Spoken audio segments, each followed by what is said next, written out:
I try to avoid that, but I think it's unavoidable. You know, I can't do this forever. I've been doing it since I was 21. As you move into your 80s, you say, hey, that's enough. Hollywood once hailed him as the perfect face of American cinema, a blond-haired man with piercing eyes, both intellectual and romantic. Robert Redford was not only the star of timeless classics like Butch Cassidy and the Sundance Kid and The Sting, but also an Oscar-winning director, a bold producer, and the founder of Sundance, a global symbol of independent filmmaking. He seemed to have it all: fame, power, and a career spanning more than 6 decades. But behind the halo of glory lay a very different story. A childhood haunted by illness and sudden deaths. A marriage that lasted 27 years but ended quietly. 2 sons lost along the way, leaving wounds that never healed. And a secret love that Redford kept hidden for decades, only admitting to when he was nearly 90. So who is Robert Redford? An immortal star of Hollywood, or just a man burdened by too many losses, spending a lifetime chasing peace he never fully found? If Robert Redford ever made you believe in the charm of classic cinema or touched your heart through a role, hit like as a tribute. Because behind Hollywood's dazzling light, he too carried tragedies few could ever imagine. Early life. Robert Redford was born on August 18, 1936, in Santa Monica, California. He grew up in a modest working-class family during a time when America was still struggling with the aftermath of the Great Depression. His father, Charles Redford, worked as an accountant for Standard Oil, a steady job, but never one of abundance. His mother, Martha Hart, was the heart of the family, gentle, resilient, and the one who instilled in her son the belief that he was destined for something greater. From an early age, Robert felt different. He showed little interest in school, often drifting off in class, but with a pencil in his hand to draw, or a baseball or tennis racket, he became someone else entirely. Passionate, energetic, tireless. Art and sports were the only places where he felt truly alive, yet his childhood was soon overshadowed by sudden loss. In 1945, when Redford was just 8, the family received devastating news. His uncle, David Redford, had been killed in the Battle of the Bulge. To young Robert, David was more than an uncle. He was a hero, a talented athlete, fluent in 4 languages, a man of adventure and courage in the military. His sudden death left Robert with his first life lesson in grief. Death could strike anyone, even the strongest. 3 years later, tragedy struck again. One morning, at the age of 11, Robert woke to find he couldn't move. His eyelids were heavy, his body paralyzed. Doctors diagnosed him with polio, a disease that terrified America in the years before a vaccine existed. For 2 weeks, he lay bedridden, a torment for such a restless child. He listened to his own breathing, wondering if he would ever run or paint again. Though he recovered, the memory of being trapped inside a fragile body never left him. It taught him an early, harsh truth. Life is fragile, and survival requires resilience. The greatest loss came in 1955. At just 18, Redford lost his mother, Martha, who died at 40 from complications following childbirth. 8 years earlier, she had given birth to twins who did not survive, and the medical consequences lingered until they ultimately claimed her life. For Redford, it was more than losing a mother. It was losing his closest friend, the one person who always believed in his talent. He later recalled, "My mother always believed I could do something, even when I didn't believe in myself." With her gone, he lost his most vital source of emotional support. In his Irish-Scottish family, emotions were rarely expressed. His father, Charles, never wept or complained. Relatives did not discuss grief. Pain was met with silence, and life went on. In that environment, Redford was forced to learn how to endure in solitude. He kept his anguish locked inside, turning it into a quiet strength. This inner discipline later gave his art a rare depth, the ability to channel unspoken pain into a glance, a gesture, a performance. The string of losses, his uncle's death, his illness, his mother's passing, left scars that never fully healed. He grew up in silence, in a family unaccustomed to voicing sorrow, and learned to swallow grief whole. From that silence came a restless urgency, a need to rebel, to break free from constraints, to carve his own destiny. Early career. The wounds of childhood left Robert Redford with a restless, unsettled spirit. By the time he reached young adulthood, he carried within him an urgent need to break free from the dull framework of ordinary life, to fight against the constant sense of fragility looming over him. His youth began as an act of rebellion. At Van Nuys High School, he was known not for academic excellence, but for his athletic ability and a streak of defiance. Among his classmates was Natalie Wood, who would later become a major star and his co-star. But at that time, Redford had no inkling that Hollywood would one day beckon him. He earned a baseball scholarship to the University of Colorado thanks to his skills on the field, seemingly set for a stable career in sports. Yet, in reality, Redford was drawn to another path.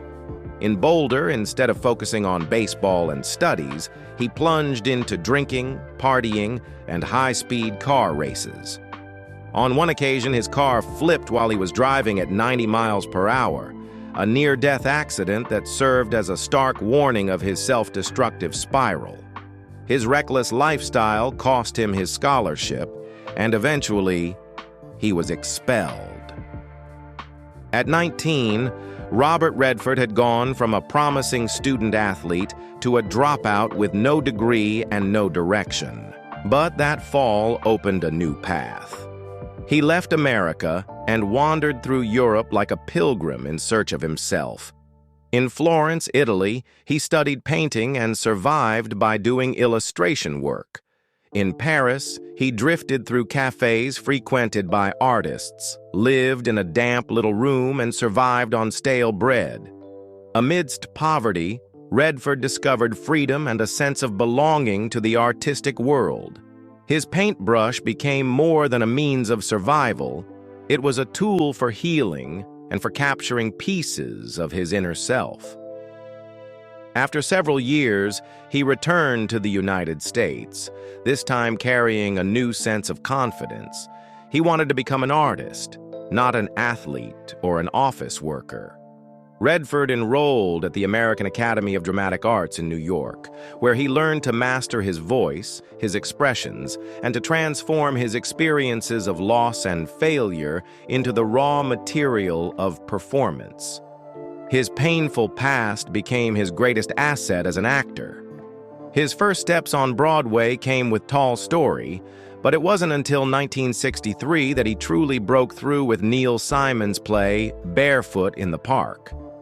As Paul Bratter, the young lawyer newly married, Redford brought charm, humor, and a disarming authenticity. Every line, every glance made audiences laugh and then fall silent in recognition. The theater was packed night after night, and Robert Redford's name was firmly etched onto the map of New York theater. From a young man expelled from school and scraping by as a painter in Europe, Redford had transformed himself into a Broadway star. And from there, Hollywood's spotlight began to call his name. The silver screen star. In the mid-1960s, Robert Redford began leaving his first marks on Hollywood. In Inside Daisy Clover, 1965, he played a charming yet tragic young man opposite Natalie Wood, his former high school classmate from Van Nuys. The role immediately revealed that Redford was more than just a handsome face. He carried fragility, a quiet sadness behind those bright blue eyes. Just a year later, in This Property is Condemned, 1966, also alongside Wood, he portrayed a love crushed by society, cementing his image as a romantic leading man who could evoke both sympathy and heartache. The real turning point came with Barefoot in the Park, 1967, the film adaptation of the Broadway play that had made his name. On screen, Redford carried over the wit and humor of young husband Paul Bratter, but this time his charm reached millions of moviegoers.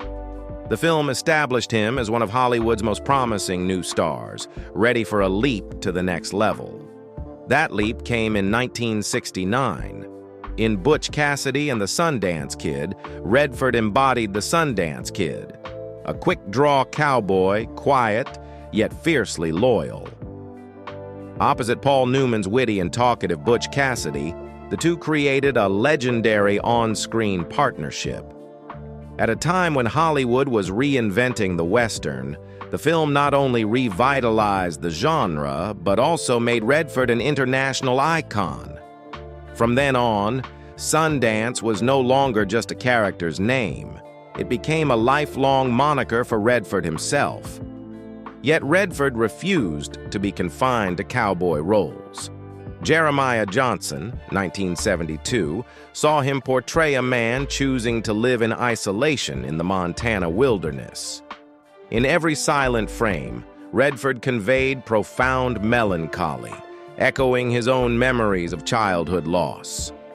The film became an emblem of American individualism, with Redford as its perfect embodiment. That same year, he starred in The Candidate, 1972, a biting political drama. As young presidential candidate Bill McKay, Redford exposed the dark underbelly of American politics, empty slogans, and dirty compromises. At a time when the nation was shaken by war and disillusionment, the film positioned Redford as an unofficial spokesman for a skeptical generation. 1973 marked a double peak. The Way We Were, opposite Barbra Streisand, became one of cinema's most enduring love stories. As Hubble Gardner, the charming man too weak to embrace Katie's Streisand's fiery love, Redford was both irresistible and infuriating, showing he could portray men as flawed as they were desirable. Just months later, he reunited with Paul Newman in The Sting, a dazzling con artist caper that won 7 Oscars.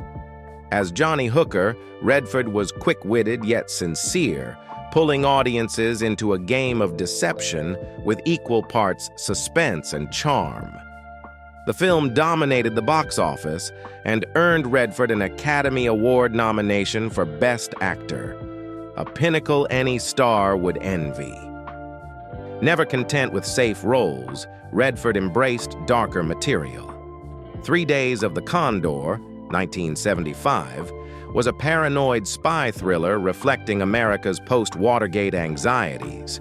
As a CIA analyst hunted by his own agency, Redford embodied confusion, fear, and quiet defiance, an image that resonated with a nation losing faith in its government. Then came All the President's Men, 1976, where he played journalist Bob Woodward. Alongside Dustin Hoffman, Redford dramatized the Watergate investigation that brought down a president. The film was both an artistic triumph and a political statement, with Redford at its center. In the early 1980s, his roles deepened further. In Brubaker, 1980, he portrayed a prison warden who dared to confront a corrupt system. By Out of Africa, 1985, he returned as a romantic figure opposite Meryl Streep, set against the sweeping landscapes of Africa. The film won 7 Oscars and cemented Redford's stature as the last great man of Hollywood cinema, at once strong and tender. Even in middle age, Redford retained his box office power. He embraced diverse projects: Sneakers, 1992, a tech-centered thriller; Indecent Proposal, 1993, controversial for his role as a billionaire offering $1 million for a night of love; and Spy Game, 2001, where he teamed with Brad Pitt in a tense espionage drama. But Redford was never drawn to easy roles. At 77, he starred in All Is Lost, 2013, a near-wordless one-man film about a lone sailor adrift at sea. Every ounce of tension, exhaustion, and determination was conveyed through his eyes, his breath, his movements. Critics called it a cinematic soliloquy, praising Redford for laying bare his own fragility on screen. In 2018, Redford officially ended his acting career with The Old Man and The Gun.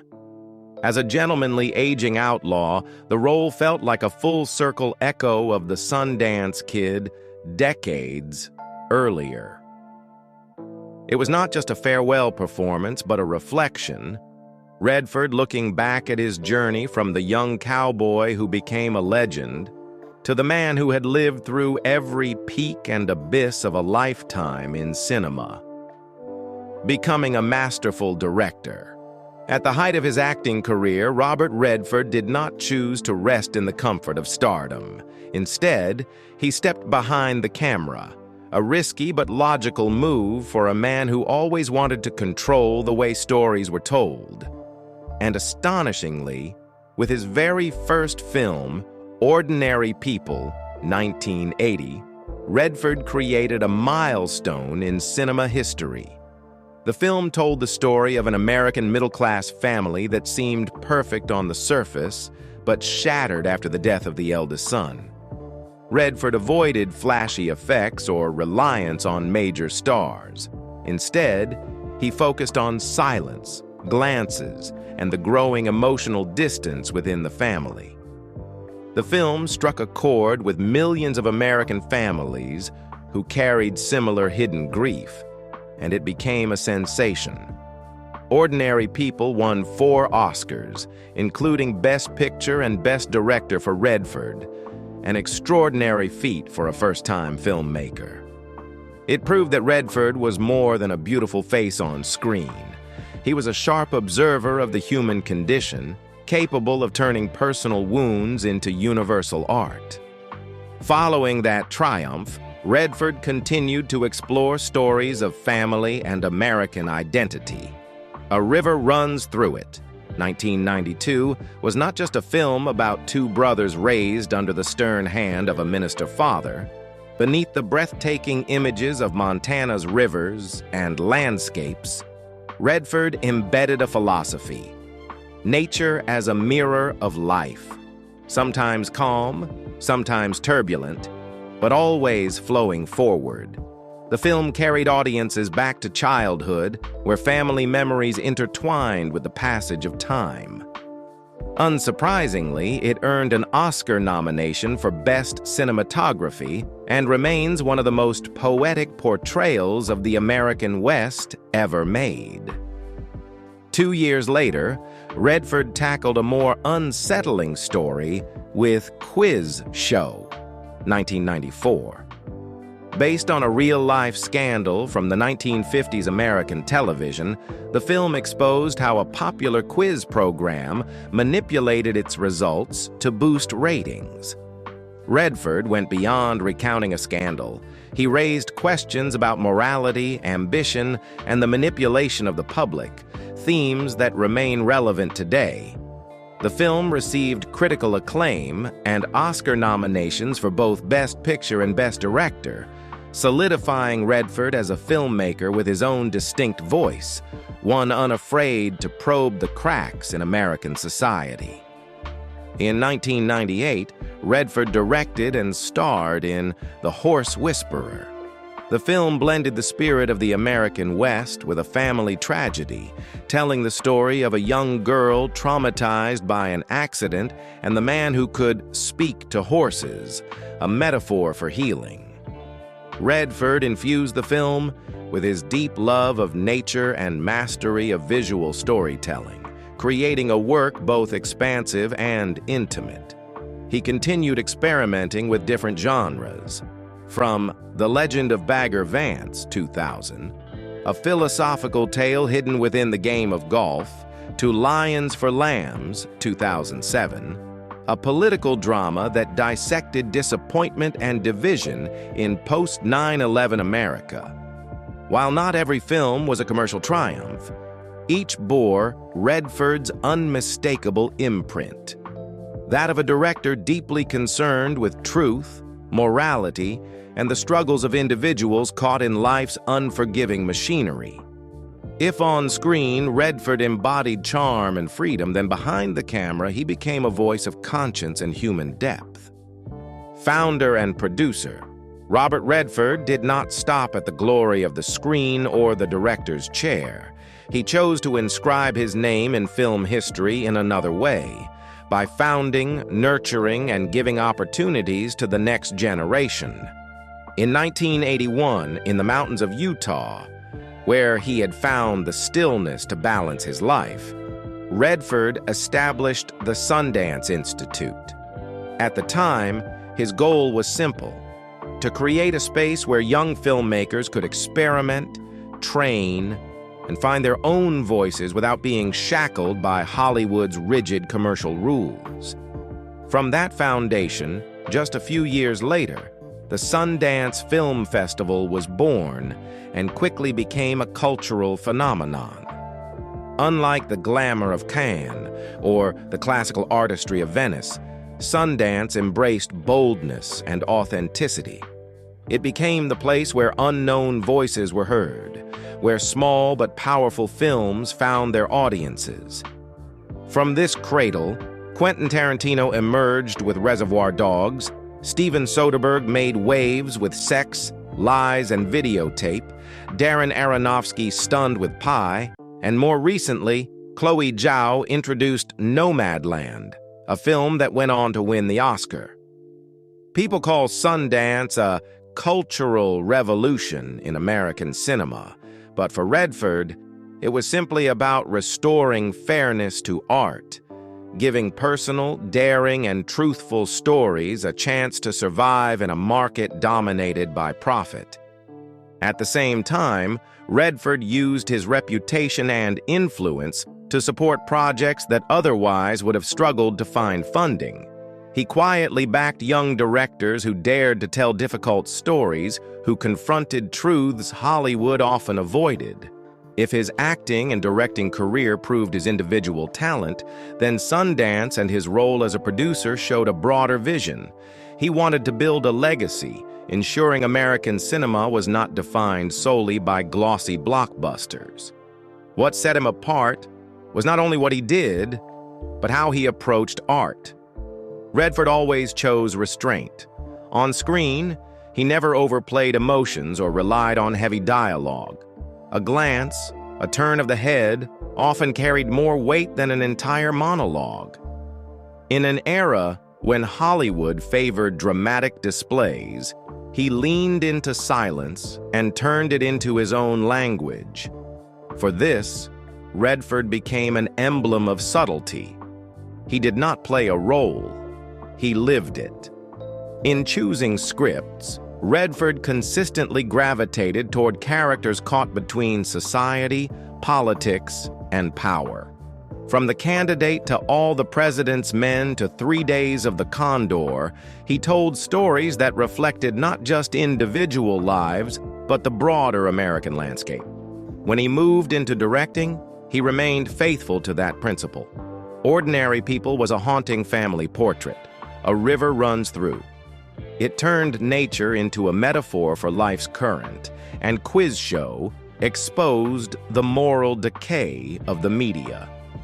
In all of them, Redford was never concerned with glamour. He was concerned with human fractures, the parts of us that last. Robert Redford proved that film is not just entertainment, but a medium to stir, to challenge, and to open new doors in the viewer's mind. For him, cinema was both an art and a responsibility. And through that conviction, he transformed himself from a charming leading man into a cultural symbol, a steadfast storyteller for more than half a century. Personal life. Robert Redford's journey in love began with an impulsive yet passionate decision. In 1958, barely in his early 20s and with nothing to his name, he eloped with Lola Van Wagenen, a young woman from Provo, Utah, despite fierce objections from her family. Their wedding was modest and unadorned, but it was filled with faith that love could withstand any hardship.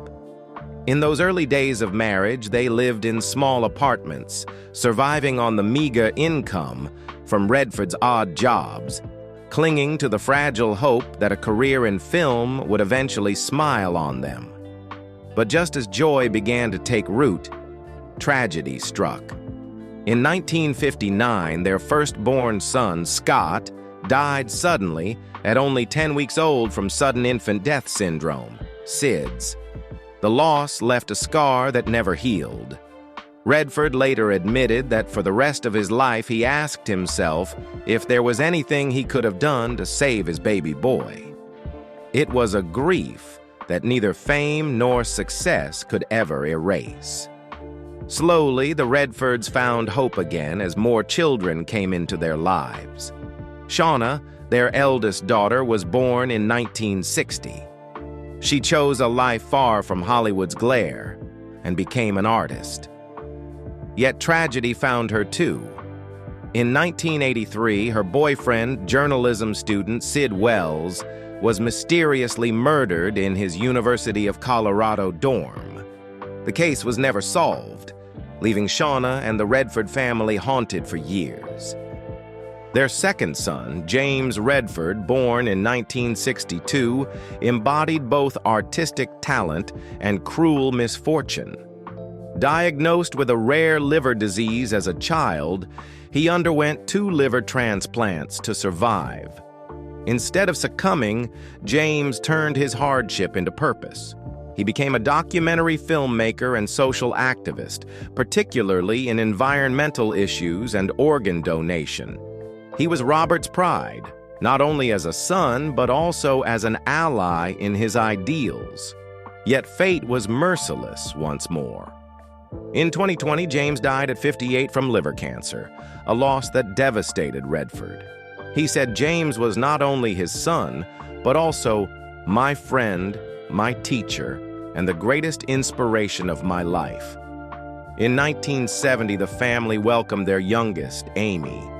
Full of energy, Amy followed in her father's footsteps to become an actress and director, working across film and theater.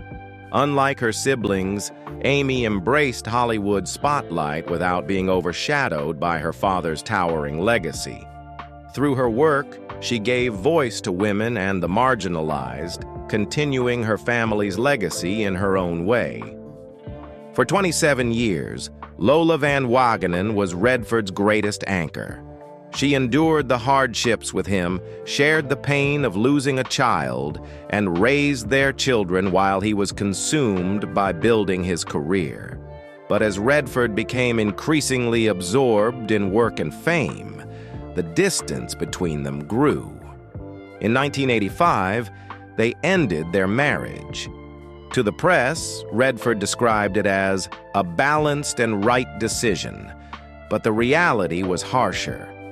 After the divorce, he spiraled into depression, isolating himself, living on cigarettes and coffee instead of meals, and writing dozens of letters to Lola, letters that never received a reply. Despite the end, Redford never hid his admiration for Lola. He repeatedly called her his true love and the greatest pillar of my life. To him, without Lola, there would have been no Robert Redford as the world knows him, both as an artist and as a man who found the strength to rise again from ruin.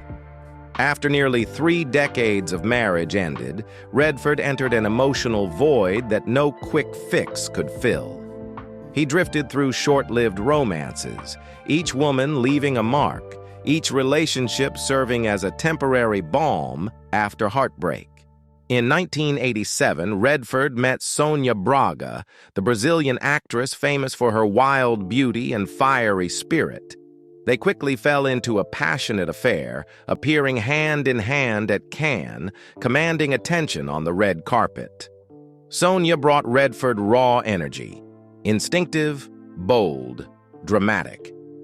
But that same intensity burned too fast. Within less than a year, their romance ended, leaving behind vivid but fleeting memories. 3 years later, while filming Havana, 1990, Redford was swept into another affair, this time with co-star Lena Olin. Amid the chaotic backdrop of Cuba in the story, their on-screen chemistry spilled into real life. With Lena, Redford found a love that was artistic and romantic, but fragile. They shared deep conversations and long creative nights, but fame's pressures and differences in lifestyle proved too great. When filming ended, so did their chapter, like a book never fully written. Between fiery loves and fading romances, Redford found unexpected calm with Kathy O'Rear, an unheralded costume designer. Kathy brought not glamour but stability and quiet understanding, offering Redford respite in his unsteady years after divorce. Their relationship did not last long, but it taught him to slow down and seek balance instead of escaping into work or fleeting passion. Each woman who passed through Redford's life after divorce was like a pause, sometimes fire, sometimes wind, sometimes a soft blanket, but none stayed long enough to become a harbor. Only with Sybil Sagars, years later, did he finally find the lasting peace neither youth nor middle age had offered him. By the late 1990s, Redford met the woman who would become his true home, Sybil Sagars, a German environmental artist. They first encountered each other at Sundance Resort, founded by Redford, and itself a symbol of his devotion to both art and nature. Sybil was there to exhibit her work, and from their earliest conversations, Redford was drawn to her calmness and creativity. Unlike his past partners, Sybil had no interest in Hollywood glamour. She saw Redford not as a movie legend, but as a man who had endured deep wounds and needed empathy. Her sincerity allowed Redford to feel he could simply be himself, without the burden of star image. Over time, they became soulmates, sharing passions for both art and nature. After more than a decade together, they wed in July 2009 in Hamburg, Germany, Sybil's homeland. It was a warm, intimate ceremony, far from the spotlight, attended only by close family and friends. At 72, Redford entered marriage again, not with the impulsiveness of youth, but with the maturity and calm of a man who had survived profound loss. The couple chose not to have children together. Redford explained that at their age, they understood happiness was not tied to having more children, but in nurturing shared values. He already had 4 children from his first marriage, and Sybil chose to walk alongside him as a life partner and creative collaborator. Their marriage became intertwined with nature. They settled at Redford's longtime ranch in Utah, where they launched The Way of the Rain, an environmental art project blending performance, music, and visuals to raise awareness about climate change. At events, Sybil led the artistic vision while Redford used his deep, resonant voice to deliver the message. Redford once said, "Sybil has given me an entirely new life." After losing children and enduring divorce, he found in her understanding and peace. Amid Utah's mountains, they embraced a simple life, far from Hollywood's glare, dedicated to art, the environment, and family. With Sybil, Robert Redford finally found a love not loud, but deep enough to soothe the wounds of a lifetime. Yet Redford's private life cannot be defined only by marriages or romances. Alongside them were special relationships with colleagues, bonds not labeled as love but just as meaningful. Among them, Jane Fonda left the deepest mark. They co-starred in multiple films, including Barefoot in the Park and The Electric Horseman. Jane admitted she had fallen for Redford, drawn to both his looks and his soul. But they never crossed the line of friendship. Redford respected Jane, and Jane cherished him as the ideal colleague. Between them existed a special bond, unnamed but enduring through decades. Another connection that drew public attention was with Candice Bergen, his co-star in The Hunting Party. Rumors of romance swirled, though never confirmed. Candice's intelligence, beauty, and sharp wit fueled the belief that their connection had gone beyond the screen. But as always, Redford chose silence, his way of protecting relationships, preserving their dignity rather than feeding tabloid spectacle. If romances left scars, these friendships offered balance. They proved that beyond fame, tragedy, and heartbreak, Redford still preserved ties of purity. Relationships built not on reputation, but on sincerity, legacy, and influence. Robert Redford did more than leave behind roles that shaped cinema history. He changed the way the world looked at artists. Over more than 6 decades, he built the image of a handsome yet understated leading man, a star with undeniable box office appeal who nonetheless refused to become an empty symbol. His restrained style of acting, few words, powerful glances, became his own language in a Hollywood that often thrived on spectacle. He proved that sometimes silence speaks louder than dialogue. As a director, Redford showed he was far more than a golden face on screen. Ordinary People, 1980, was not simply an Oscar-winning film. It was a statement. Redford had the vision to tell profound stories about human beings, families, and emotional wounds. Later films such as A River Runs Through It, Quiz Show, and The Horse Whisperer carried that same sensibility. Quiet, subtle, yet piercingly attuned to pain and the fragility of life. Yet his greatest legacy lies in Sundance. In 1981, by founding the Sundance Institute and later the Sundance Film Festival, Redford opened an entirely new path for American cinema.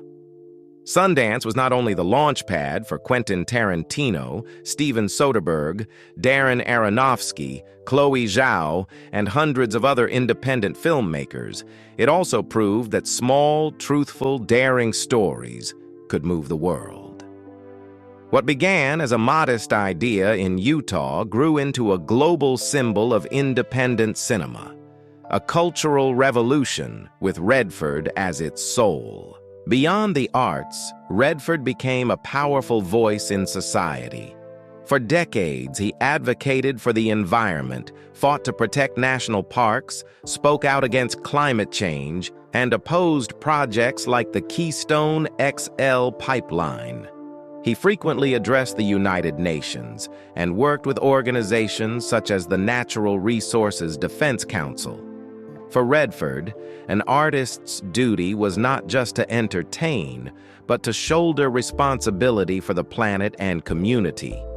His legacy extends beyond cinema and politics. It lives within his own family. His son, James Redford, carried forward his father's passion for filmmaking and environmental activism. His daughter, Amy, continues as a director, while his grandson, Dylan, explores independent cinema. Across generations, the spirit Redford instilled to live for art and for community endures. Today, when people think of Robert Redford, they remember more than Sundance Kid, All the President's Men, or Out of Africa. They remember an artist who turned pain into strength, a man who transformed a personal career into a cultural movement and a voice that became a tool for change. His legacy is not the fleeting glamour of Hollywood, but a lasting one, a symbol of integrity, of humanistic art, and of tireless commitment to making a difference. Present life. In his 80s, Robert Redford announced his retirement from acting after The Old Man and the Gun, 2018. Yet for an artist who never truly knew how to stop, retirement has only meant stepping away from Hollywood's noise, not falling into silence. He continues to live through creativity, through painting, through environmental projects, and, at times, through unexpected returns.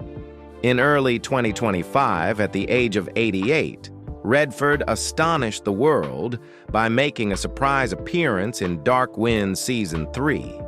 It was just a 30-second cameo, playing a prisoner in a chess game with George R.R. Martin, without a single line of dialogue, but enough to leave audiences breathless.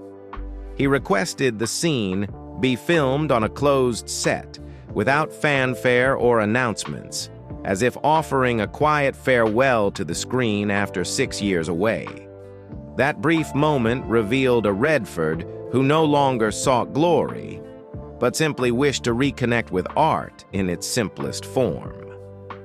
That same year, the Sundance Film Festival, the institution he founded in 1981, held its final season in Utah, where Redford had poured his heart into transforming barren land into a sanctuary for independent cinema. The organizers dedicated a special program to honor him, recognizing Redford as the soul of a cultural movement that changed how the world saw American film. For him, it was more than personal pride. It was proof that a dream had come true, a space where even the smallest voices could be heard. Outside of these rare public milestones, Redford chooses a private life with his wife, German environmental artist Sibylle Sagars, at their expansive ranch in Utah. Together they continue The Way of the Rain, an art and environment project where Sibylle creates, and Redford lends his resonant voice to inspire. He spends much of his time painting, his first passion from youth, and finds peace in nature, the healing light that has carried him through a lifetime of loss. Family remains at the center. Though he lost 2 sons, Scott as an infant and James in 2020, he finds solace in his daughters, Shauna and Amy, and in his 7 grandchildren. In a rare reflection, Redford said, "My grandchildren are the little lights guiding my old age, especially as grandson Dylan follows in his footsteps, even inviting him to lend his voice to an independent animated film." It is proof that his legacy lives not only in Hollywood, but in his very bloodline. Now, Robert Redford no longer seeks recognition. He chooses peace, chooses to contribute quietly to art and the environment, and chooses to live beside the woman who has walked with him through his later years. Yet, when Sundance 2025 draws its curtain, or when his fleeting cameo appears unexpectedly on screen, one thing becomes clear. Robert Redford is still there. An icon who never truly disappears.